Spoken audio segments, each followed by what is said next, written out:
man. We're up.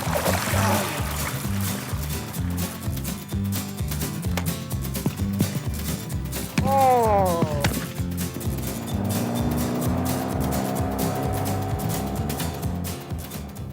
Boy, you can hear the trucks and the traffic in the background. I'm at a piece of property here bordering I-69 where we have our NRA clays trailer set up, doing a little practicing. You know, the ambient sound of the traffic by my decibel meter here is between 56 and 62 decibels.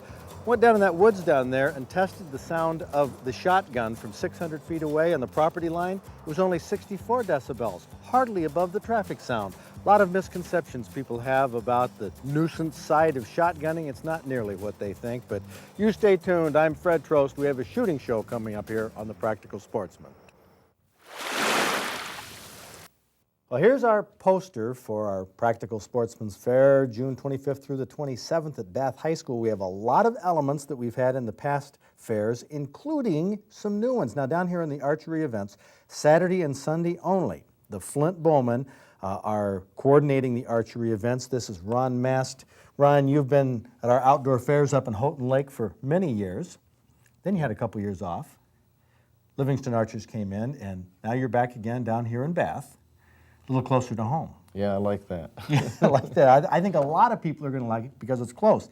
Now, what do archers have to do at the fair this year? Right here we have our old slewfoot. Oh yeah. That's well, that's what the Flint Bowmen are famous for. Yeah, they've drawn a lot of archers from all over the country for that. Now this is a long shoot. About how many yards? Yeah, we don't tell exactly, but somewhere between 160, 200 yards. Wow, long shot. Now the guys and gals who hit the bear, of course, we have all kinds of prize tickets that we'll explain later. But Kenny Burke, he's going to be doing our archery shows. He's one guy who consistently comes very close. He's good. Now, there's going to be a ring that's a prize ring for a shoot-off. Mm-hmm. And how big is that ring?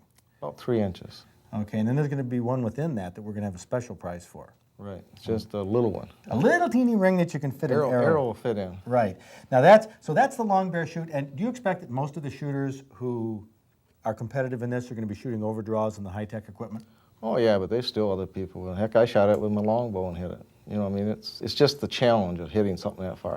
You can't go in your backyard and shoot an arrow 160 to 100, 200 yards. So where else can you try it? Yeah, and it's fun to watch people do that and hit it consistently. Yeah. Well, there's another shoot that we're going to have, which is a 14-target silhouette shoot. This is the famous McKenzie targets. Mm-hmm. And you say at your club, everybody wants to shoot these.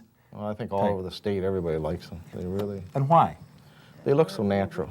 You just set them out in the woods. They're just look like the real thing. The closest thing you can get to hunting without, having to have a deer license. Yeah, and then, of course, this is one style. We have, in the 14-target shoot, what are we going to have, 9 different? I think there's 11. 11 different. Yeah. There's bears. Elk. We've never had elk before. No. At the fair. We got an elk this year. We got the big standing bear, broadside bear, javelinas, turkeys. Boar, deer. 4 poses of deer. Yep. And we're going to have... this is the small deer, by the way. Yeah, this is... but it's very, very lifelike. Oh, yeah. Pull your arrows out of that easily. Now, aside from that, we're going to have novelty events. Mm-hmm. The old dunk tank. Yeah. Last time we shot... You know all about that. Yeah, I know all about that from every angle. I dunked you more times than you dunked me last time. I do have to admit that. Yeah, that was fun. I'm going to be on the dunk tank, let's see here according to the schedule, from noon to 12:30, Saturday and Sunday. Mm-hmm. You know who's going to be on either side of me? Well, it's kind of a surprise. It is kind of a surprise. I think everybody would be interested to watch it. I don't know if everybody will, but I know the guys will. Right. We have I'm going to work the dunk tank, by the way. Are you? Yep. We have... I volunteered. Instead of these surly guys like me and you, we have a couple young ladies who have volunteered. Yeah, and, that's what I understand. Well, anyway, I won't say any more about that. It's going to be an attraction, let's put it that way. But very tasteful. Oh, yes. Right. Yes. Swing and fling. What is the swing and fling? Oh, it's the people like trying their skill at shooting at moving targets. They're clay pigeons that revolve around, and you shoot at them. And while they're moving? Yeah, the object is to see how many you can bust. If you bust 3 for 3, we're going to have a special can for their tickets, and only people that bust 3 for 3 will be eligible for that particular prize. Right, and we have a number of prizes that are associated with this. I'm going to get into a little bit later. And the Grand Slam, we call it, which is... well, we got 3 animals. We got a turkey, a deer, and a bear. And you set and you shoot all 3 animals at 3 different distances. Well, if you kill them, you're all right. Now, kill them means go through the hole. The kill area. It's an actual kill area of an animal, just like this, in the McKenzie target. If you go through the kill area, fine. If you don't, the animal wins. I know. We've done it, of course, the Michigan bow hunters have had that, the Livingston archers, and you guys, a lot of people do, and it's fun to watch because so many people cream their arrows. Ouch! That we call the Grand Slam, because if you miss, your arrow goes slam. Well, it's quite a rundown of things, and also you're going to have a tent with archers who demonstrating what? Well, we're going to try something new this year.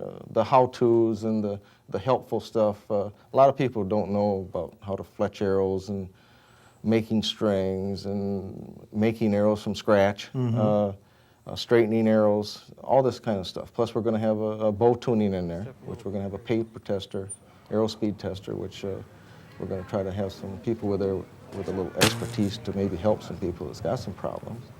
And generally, kind of like you get to see how this stuff's done. And see if you want to do it. Talk with archers from the Flint Bowmen who know what they're doing over the years. Let me get right now. You know, we call the shooting sports, whether it's archery or handgun metallic silhouette, trap skeet, clays, we call them shooting sports. But I don't regard hunting and fishing as sports. I consider them food gathering activities because we don't compete for prizes. I mean, the prize is the fish or the game that we bring home. But we do like to see the big ones. That's why we recognize the trophies in our trophy book. You may remember Owen Ballow from Chelsea. He was on Big Buck Night last December. He got a massive 10-point with a 26-inch spread from Washtenaw County. And on Big Buck Night, his wife was in the hospital.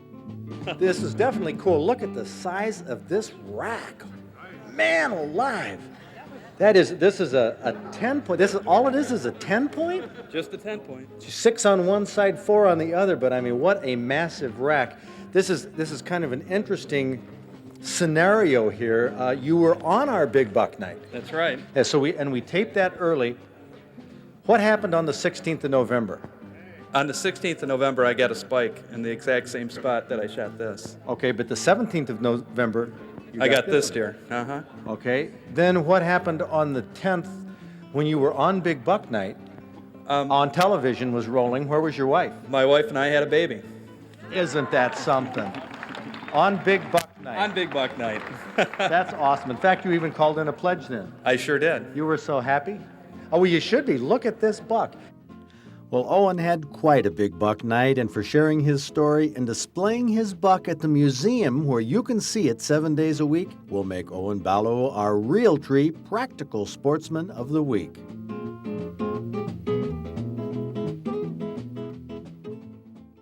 It's a new shotgunning game called NRA Clays. It was introduced in January of 1993 at the SHOT Show by NRA and Next Generation, which makes this trailer. It's 22 feet high.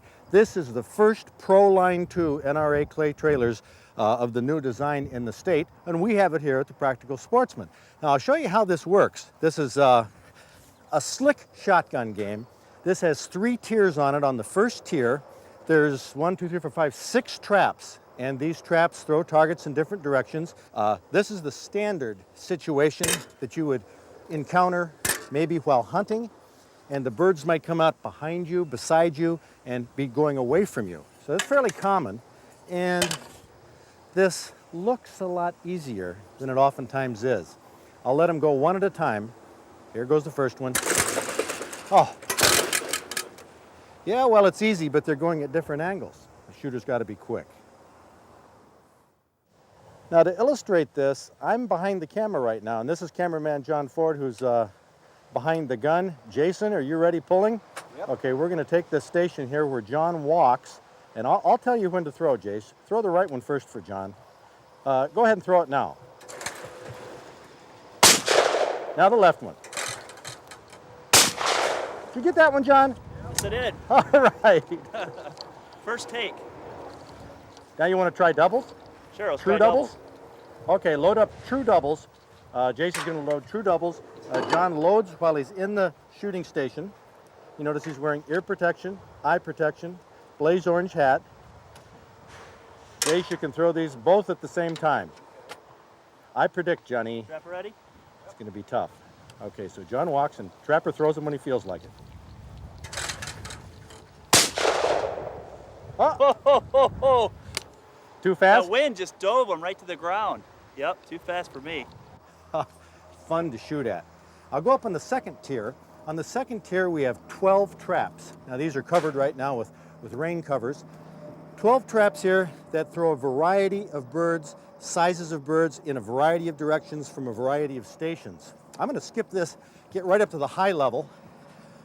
Okay, these traps here are set so they go parallel to the shooting line, and one of the stations there would be shooting a cross shot. The other one, back there, you can hardly see it in the woods, is an oncoming shot.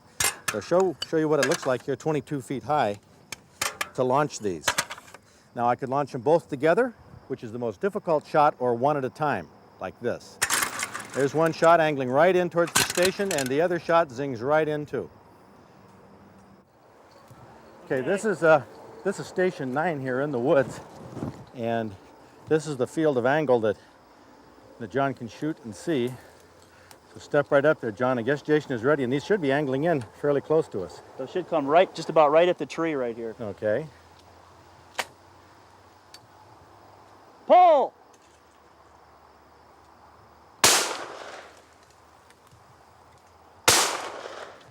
How'd you do? 2 of 2.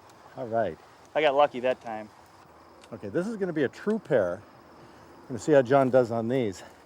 They're both thrown at the same time. Ready? Pull!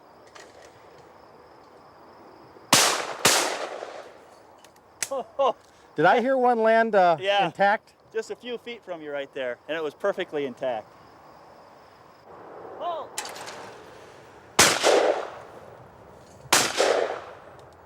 How'd you do? How'd I do? You don't think you hit any? No. Pull!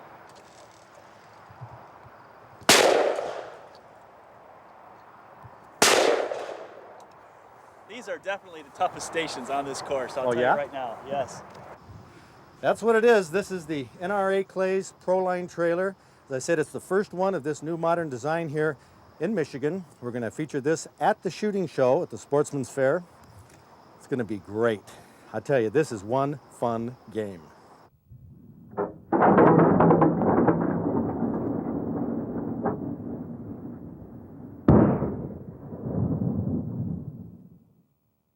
So what are these things that we shoot at with shotguns? Well, they're called clay pigeons, clays. In fact, there's a variety of them in the sporting clays game. Here's 3 right here that look similar. This is the standard 108 millimeter clay that is used in trap and skeet.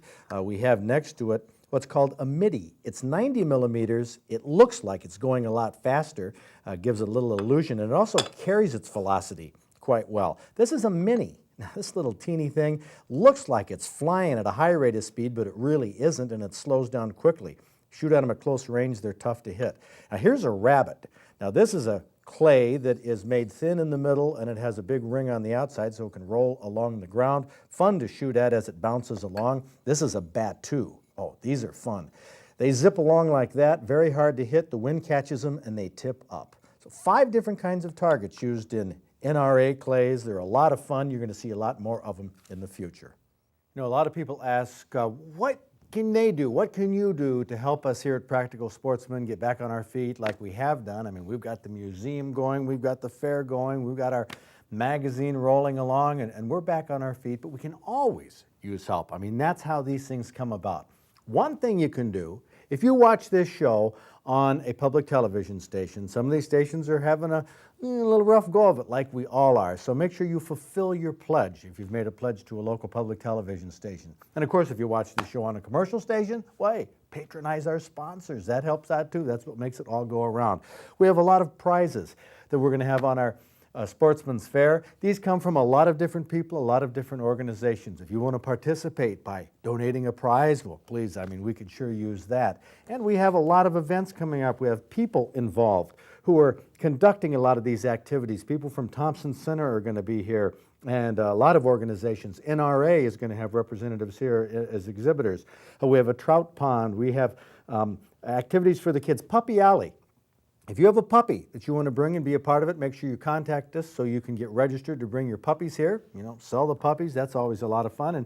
And by the way, if you want to put a poster like this up somewhere around your community, please write to us, call us. We'll send you one of these posters in cardboard, or 2 or 3 or 5 or 10 or however many you need, so you can help us out publicize this Practical Sportsman Fair. By the way, one guy who's going to do a seminar is Charlie Keenan. He's going to do it on food. It's his specialty. This is Cheryl DeWitt's Venison Loaf Supreme with a little barbecue sauce spread on top. Now, Cheryl, you're from Lake Orion. Correct. And who gets the venison in your family? My husband and his brothers. Ah. We have here, trying this recipe, next to you are sitting next to, believe it or not, an eating machine. I mean, his favorite F word is food. That's right. And I'm a meatloaf nut. Okay. I mean, I like meatloaf. And I'll tell you what, Cheryl is very spunky, aren't you? I guess, if you say so. You've been wild and crazy just before we turned the camera on. I know, and it makes me nervous. Oh, this is good. Yeah. This is good. Yeah, but I tell you what, now, it probably overpowers it, and it's probably, maybe should be against the law. Put a little of this, may I get the right side? No, I don't. There you go. That barbecue sauce on there? I'll try a little. Oh, because I grew up, putting ketchup on meatloaf. I never thought of the barbecue sauce. This meatloaf, though, I mean, if you look at this, it has carrots in it. What else does it have weird? It has something. Onions. Is that what's yellow there? Yeah, that's onions and sour cream and a little bit of yogurt I put in because I ran out of sour cream. And crackers. Well, see, that's that sour cream keeps that moist.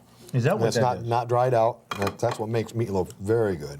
Because so often, haven't we had a discussion like this before about meatloaf? I and our think- mother's meatloaf? That's right. And our mother-in-law's meatloaf and things like that. You made some mistakes along that line. But no, this is terrific. And I would suggest any mother to try this recipe, Yes. just for a change of pace, if nothing else. But how'd you come up with this idea? You have food in your mouth, don't you? You're not going to talk with food in your mouth, so go ahead. I'm killing time for you. Oh, okay. It's a recipe originally from the Lutheran Church in Rochester. And I just improvised and put venison in. Just And there's from also a- some sausage in there, too. Some sausage, what kind? Tad fat. Just regular sausage. Regular old sausage. Well, this hits a spot. Absolutely. You ate it all. He ate it all. I'm going in for more, too. I told you, he's going back.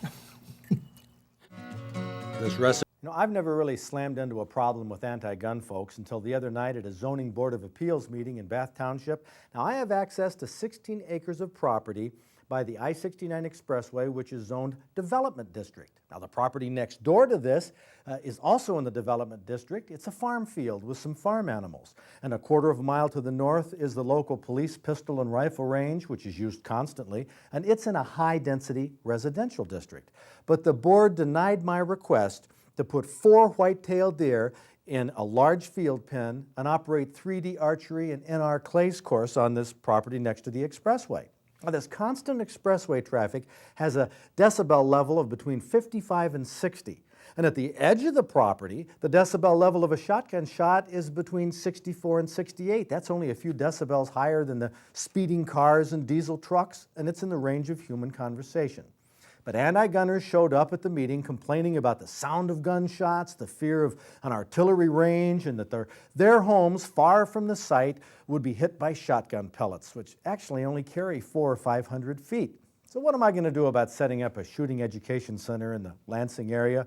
Well, I don't know, but I do know that uninformed people need to be educated about guns and shooting. Their fears are caused by ignorance, which is a growing problem that threatens the activity of all sportsmen. That's my opinion. I want to thank Charlie Keenan's mom for sending me this cold drink holder. It says not even a fish would get in trouble if he'd keep his mouth shut. Well, I get the message, but I really don't think I'm going to change. See you next week.